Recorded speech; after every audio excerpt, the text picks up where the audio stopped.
As I walk into the police station, I see the officer's eyes on me. Judging, how could she not know?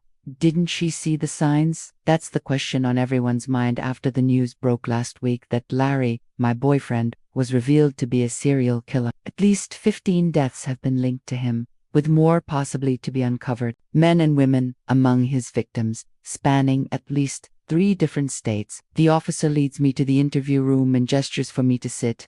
Ms. Lana, I'm sorry about this, especially after everything you've been through, he says, flipping through some papers. But we need to get everything straight for the trial. I nod. He puts the papers aside and looks at me. Can you tell me how you two met? I tell him we met at college. I was struggling with my economics final, and he offered to help. He was quiet but smart. The day I passed the class, we had our first kiss.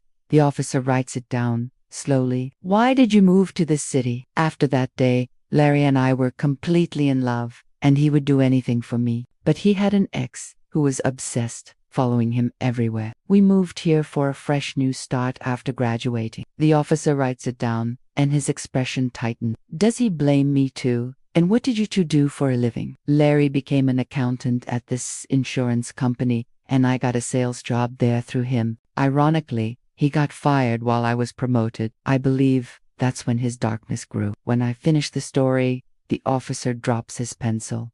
Cut the act. Miss Lana, he tells me, can't you tell me one truth today? We did our research already. I raise my eyebrows, caught off guard. You only passed economics because your professor, Mr. Plainview, died in a hit and run the day before the test, and it was postponed. He crossed his arms. I was heartbroken when he passed. I say, he was my favorite, and Larry's obsessed ex, Olivia, found dead on a dirt road a week after you two started dating. That's why you left town. Oh my God, I had no idea, I exclaim.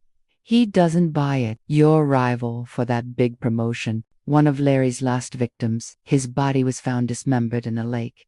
He leans in, menacingly. I stand up, determined to leave, and ask him if I'm under arrest.